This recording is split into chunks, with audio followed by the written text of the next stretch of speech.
Wasn't that fun? It gives me great, great, great pleasure to introduce happily married for 14 years, Mariette Hartley and Jerry Sroka.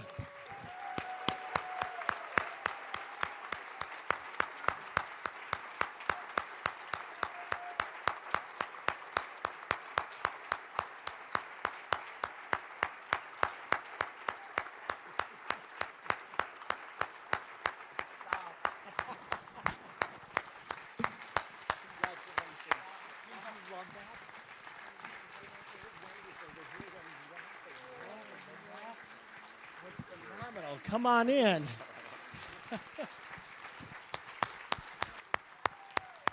Woo!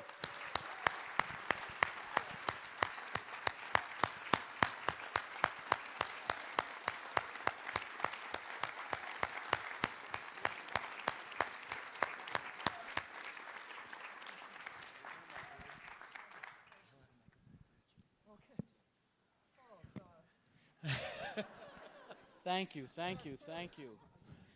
We're your first audience, I think, for this film, aren't we? Yes. Wasn't that?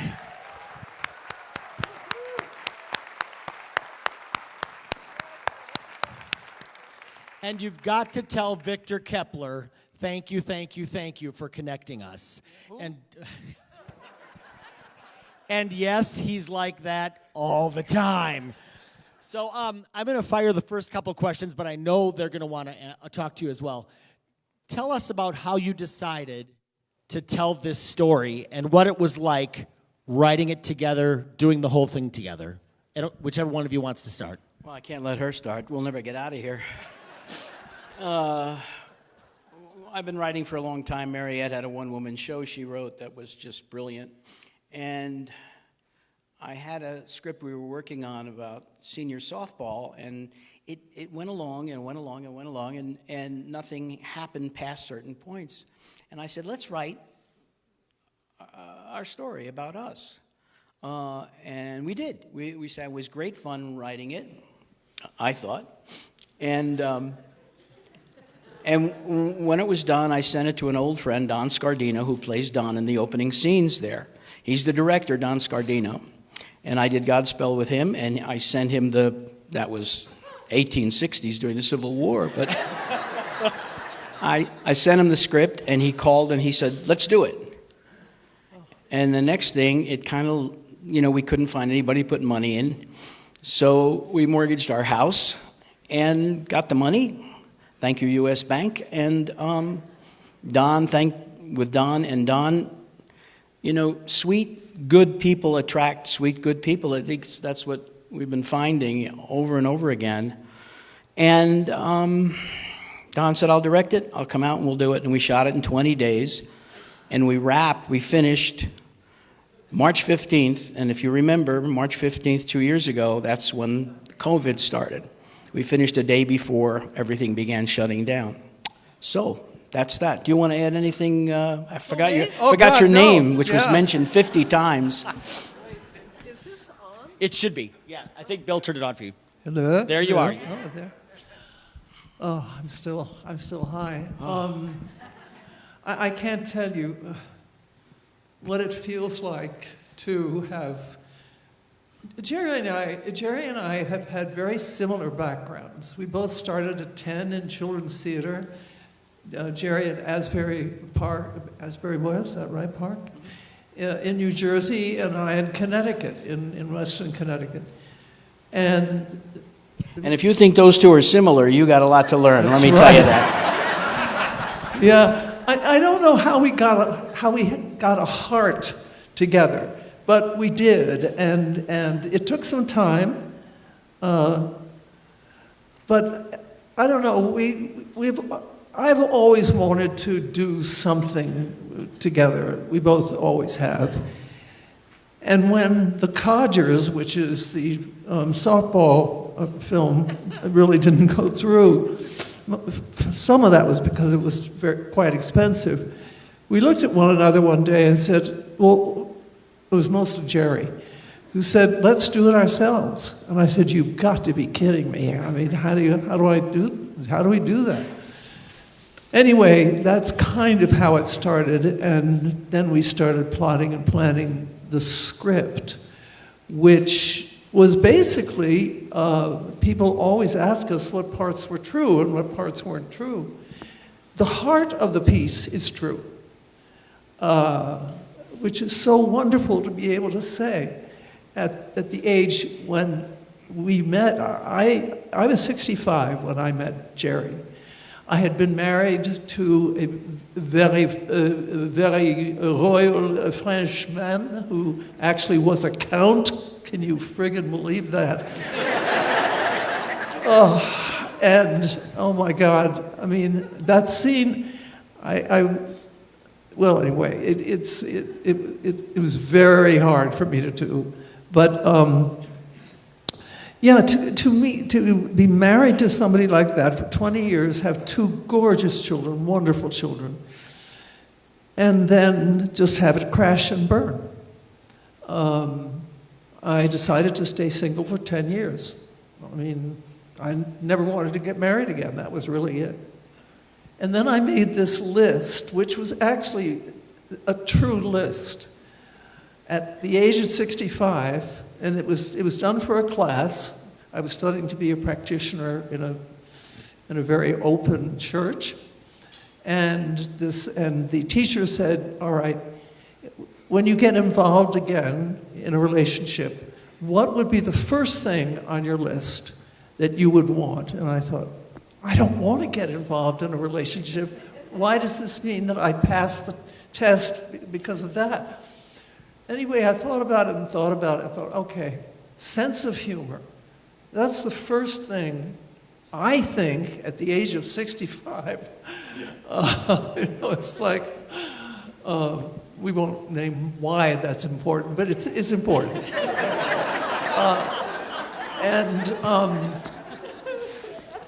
Anyway, and then passionate, capable of giving and receiving love. I could, mention all kinds of sexual things, but That was in the movie.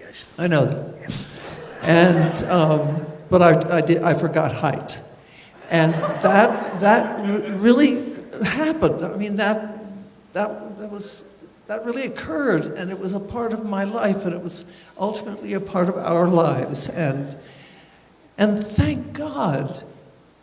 I mean, I was back there laughing all the way through it, and Jerry finally said, "You can't be the only one laughing here, okay?" So,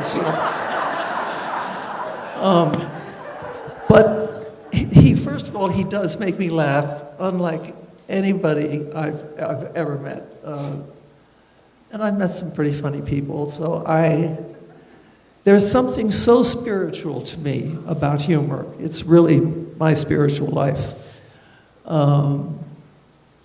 And I was thrilled when we finally we took a loan on the house.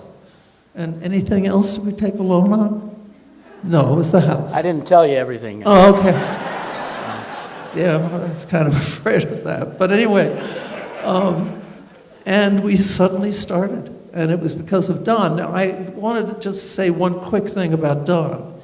Don Scardino is a wonderful actor. He played Jesus in Godspell. He has a fabulous singing voice. However, he decided to change over into directing, and he became the executive producer of 30 Rock.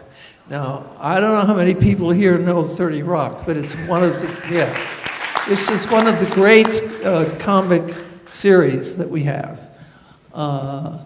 And now he just doesn't stop working. So we were so blessed to get him. So blessed. Well, and speaking of Don, raise your hand and I will come to you with the microphone. Speaking of Don, talk to us about your famous friends that all agreed to take part in this. What was that like getting them? Did you have to convince them? Did they say, were they part of the life the way they appeared on here? What was that like? Bernie and Morgan and... Oh my God, it was amazing. I mean, it's funny, we don't know how much power we have, and I don't mean it in that sense. I don't mean it in the political sense at all, just in the sense of soul power. The idea of who you are and how you live can attract these amazing people. And all of those people were our friends. Well, they Bernie- were before the movie. Yeah, and then, well, when we said we were going to pay them a lot of money, and then Yeah. we didn't, yeah. But, I mean, Tess Harper, I adore. Morgan Fairchild, we know through the Union. Peter Honorati is a friend of both of ours. The one that where we, you know, I signed the autograph for his mother, Edna. I don't know, it's just one of my favorite scenes. And then Peter, I never can remember his last name. McNichol, Mariette. McNichol, for crying out loud. Why do I have trouble with that? And he's a dear friend, so that'll teach you. But that scene was an interesting scene for us to do, and I won't tell them why. Okay. Well, everybody asks us what scenes are true and what scenes aren't true. The point to me is that it's not about the scenes, it's about where they may have been or may not have been, or we couldn't do them there because it was too much money to do it there, so we placed it someplace else. But the scenes were very, very similar in many ways to all parts of our lives together. But this particular scene, the one with Peter, the one with we called it a psycho date, I had no idea. He's such an amazing actor, but we had no idea how he was going to be, right? And we have a monitor. We're doing a scene with a monitor. And of course, I'm watching him all the way through this. He's right in front of me at the table. And when he starts talking about how he's going to kill this man, everything you saw from my face was exactly what happened. I just, because the way he said it was like, and I had lived through it. I mean, that was the date. And I thought, oh my God, this man has made it another amazing date, you know. And the man it was a blind date in New York City, and he said that he was going to, you know, chop him up off the, oh, Jesus Christ. And I don't know if I'm supposed to stay there and stay in the date or just leave, because I just had absolutely no, so what you saw up there from me was exactly what happened to me. It was, oh my God, this man, is he sick? He's psychotic, right? No, he's imagining things. No, he's drunk. No, I mean, oh my God. And then he kept saying, you don't drink? It was a nightmare. It was a date from hell. You've had a couple of those, right? Huh? Hello. We have a question right here. Oh, All right. Hi. So, love the movie. And I think it's amazing how much the two of you look like the actors in the movie. I think that's just amazing. I mean, just the makeup, it's incredible. It's amazing. But You know who did this knows. it's incredible. But my question for you is, Marianne, and you can answer this, or Jerry, are you as high maintenance in real life as you appear in the movie? Mariette? Mariette? Mariette. I'm not. Oh, you went by both. Next question. Sure. That was a good one. That was very good. I will vouch for one of the true scenes in the movie, the remote control scene. I don't even know these people. Oh, yeah. But I got to meet them on Thursday night. L'Auberge de Sedona is hosting them and putting them up.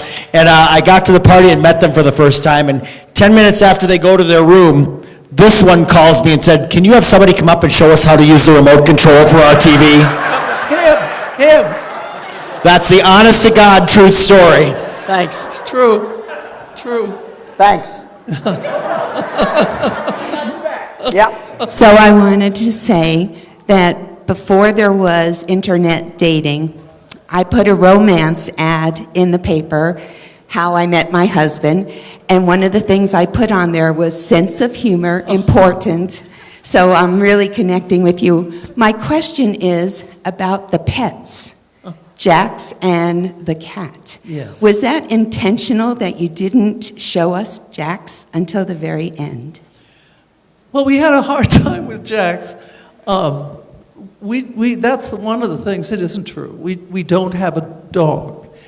But my daughter is a dog walker and a dog whisperer. So she said, well, you can use Jax. That's the name of her. But she was never available because she works all the time. Tell the truth. We auditioned Jax, and he flunked. He did. Yeah, his ears kept. Well, Yeah. Anyway, so this part is true. One of the wonderful things about being in the hospital, and there was only one wonderful thing besides having a doctor who saved my life, was that these two people, a doctor and his wife, have therapy dogs. And I met them, a couple of them, 2 or 3 of them, Labradoodles. They're the most wonderful animals in the world. So we thought, okay, if it's not working with the real Jax, I have to have a dog in the movie. And so I'm sorry, that wasn't true. Yeah. Loved the movie. I especially appreciated the jazz soundtrack. Oh, thank you. I'm Oh, my a- God. Long-time jazz connoisseur, and you don't see many movies that use that kind of music anymore, so I really liked it. Oh, thank you. You know, editing this film was a killer for us because we thought we'd at least get a chance to edit it with our editor, who was wonderful. But with COVID, we were in Los Angeles, and he was all the way in New York, took everything with him, and edited it in his studio in New York. So we couldn't hear everything exactly the way we wanted to. The one song that I just fell in love with was, go ahead, Kenny Loggins? Kenny Rankin. Kenny Rankin. I thought that was such a great opener for the film, and every time they picked something, it was something wonderful. It was something absolutely right for the piece. Did you say you were a musician? Oh. My favorite's the last song, Oh. Over the Credits, which my son wrote and sang on. Yeah. Take Care, yeah. Yeah, Take Care. And he also I played... never paid him, did I? No. And he keeps calling me about it. Yeah, I know. Please tell him. He also played one of the waiters. Oh, yeah, he's the waiter. Warren I played- forgot that, yeah. Oh, Warren played the waiter with that awful woman who ate nothing but whipped cream. Oh, my God. She is so terrific and so insane and crazy. And what Warren did with that was to say, yes, you're absolutely right. Now, yes. He was so wonderful in that scene. And then his friend Brent played the French waiter. So we used everybody. We pulled people off the street, you know. Well, your daughter was your daughter. My daughter was my daughter. The kids in the very opening scene, the little kids, are my grandkids. Well, they were cheap, you know. And, we used just about everybody. What? Did you really meet in a bird store? And did you have any birds? Because I don't remember seeing any birds in the film. No, the birds, you know, at one point we were feeding the feeder. That's kind of the way they got around that in the editing. But I have birds all over my yard. They're in the feeders. And that's why I go to the bird store. Yeah, I was sure somebody would notice. No, my friend Lloyd, who owns the bird store, And I walked in and I said, Lloyd, we're going to shoot a movie here. And he said, oh, okay. And I said, we're not going to pay you for the use of the hall. And he said, oh, okay. Has there been an impact in the difference in religion with you guys? Well, Jerry, unfortunately or fortunately, is a non-practicing. I practice all the time. Okay. And my spiritual path, I guess you call it, is basically to try to accept everybody, including this guy.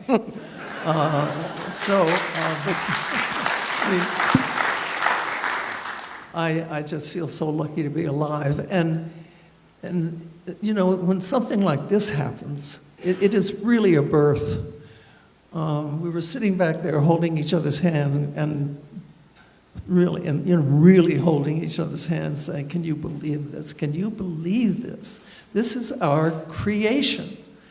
And I don't care what religion it comes from. It's funny. I was. I'll tell you another story. Jerry and I talk all the time. We talk when we wake up in the morning, even without coffee. We talk at night about the day. We talk all the time.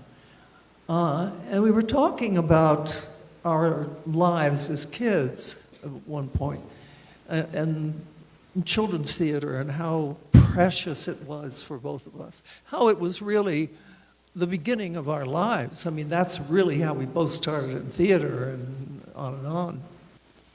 But neither one of us, and we didn't really realize this until we talked that day, neither one of us wanted to be stars. We wanted to work in an ensemble, and that gave us the most joy all the way through. I mean, on my tours or whatever it was, or I worked in repertory companies, and it was always ensemble. And Jerry was exactly the same, and then we realized we created this. It was an ensemble. And I mean, I didn't see anybody who was the star. I mean, I just loved everybody who was in it, so. You better look again. Oh, you, of course. Well, No, you! Not me. You silly. Jeez. What?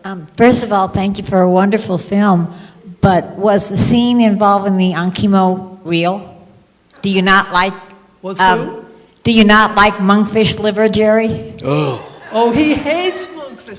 I introduced him to our first. It's date. wonderful. Oh, it's fabulous. I love it. He still hates it.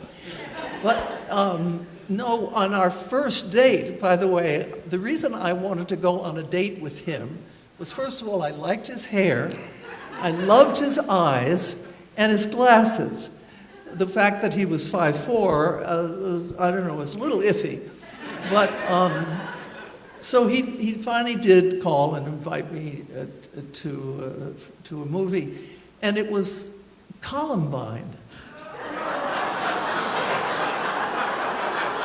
And I had asked for humor, right? So I was like, okay, well, I'll find out whether he's a Republican or a Democrat. You know, that's well, in Columbine, you sure find that out fast.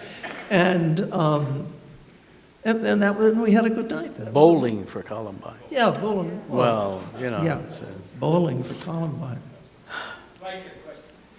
Throughout the movie and now, ever since you've gone on stage, I mean, the banter back and forth and the quickness of the back and forth, is that how you live every day? I mean, you're exhausting me. You must be exhausted.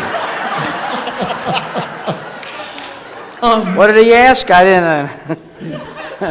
You know, I have to tell you this, and this is almost true. Almost completely true. Yeah, we do. And there are days when I really need it, and days when I could take it or leave it, but it's always there with Jerry, always. And sometimes I'm pretty funny, you know, but, and he'll remind me of that. But I just don't know how you could live without it. I really don't. And I mean, we opened up some of the stuff that has happened to me in my life, and we've all had something or other. And these are things that we were driving up here, and I saw all of these about all of these lights about snow. Be careful. Be really careful. And you know, in 1 hour there's going to be snow. And I thought, God, wouldn't that be great in our lives? If you just walk across the street, there's a light there, a bunch of lights that says, you know, just be real careful because in an hour or two it may be a terrible thing happening here. But that's not how it happens. It happens when we least expect it, often. And although that's one of my huge beliefs, and that is trust in the unexpected, sometimes it's kind of tough to take. And boy, you want to live with somebody who, you. Before you, we're losing the light, you know, outside. We We got to get on the road tonight to get back to LA by whatever. And at any rate, I thank you all for coming out with what's going on in the world and coming out here. And I got to tell you, I've been nervous all day. This is our first audience. We've seen it with two people. We've seen it, you know, in a house with two other people. And there was laughter, but boy, I tell you, I was nervous all day. So bless you for coming out and enjoying it, and you just filled us up. And Patrick, I heard so much about you before I got here, and none of it's true, but... Look, I paid But it Vic was off. almost completely. Almost completely true. Yeah. Exactly. I'm going to come up because we have an award for Mariette. What? Yeah, I have an award for Mariette. But I want to read something we did not even address, which we don't have time to do now. Notice she's wearing the same beautiful coat as she was at Tombstone. And I would be remiss without acknowledging the fact that you made such a beautiful transition to a very serious part of the film from humor. And we know it's a deeply personal story, and you've been an advocate for mental health many, many years of your life. And someone just texted me this. I normally don't pull my cell phone out. But one of my box office employees, someone left a note for you over at our Harkins venue that says, "Dear Mariette Hartley, thank you for saving lives since 1987. Anna Casper of the mental health civil rights movement in Oregon." And she gave you her number. And I would just like to acknowledge you for all you do for mental health and all that you've been through.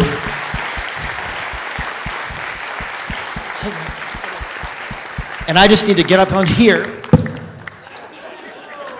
Because I'm so limber, aren't I? I wish I could be that way.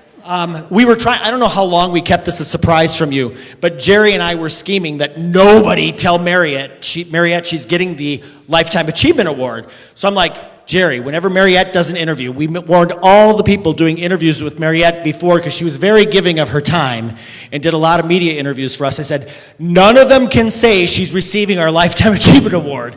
Well, it slipped out once. That's what I thought. So I'm going to read it. Our 2022 Lifetime Achievement Award presented to Mariette Hartley in honor of your passion and dedication to cinema and your commitment to the art of filmmaking, in recognition of your outstanding career of bringing memorable characters to life on stage and screen, and in appreciation of your tireless advocacy on mental health and the issues and countless lives you have touched and saved. Thank you for sharing your passion with us and for making a difference in the world. Mariette Hartley, our Lifetime Achievement Award honoree. Congratulations, Jerry, thank you. Thank you, Mariette, for your beautiful film. I think they like you. Wilma said to say hello. Who? Wilma, your sister. I'm Roseanne. When you see her next month, you say, well, we met. Thank you all so much. Don't forget to vote. We have to whisk them out to the red carpet. They have a very fast interview before they hit the road, but do wave to them as they go by. Thank you all so much for being their first audience of their almost completely true story.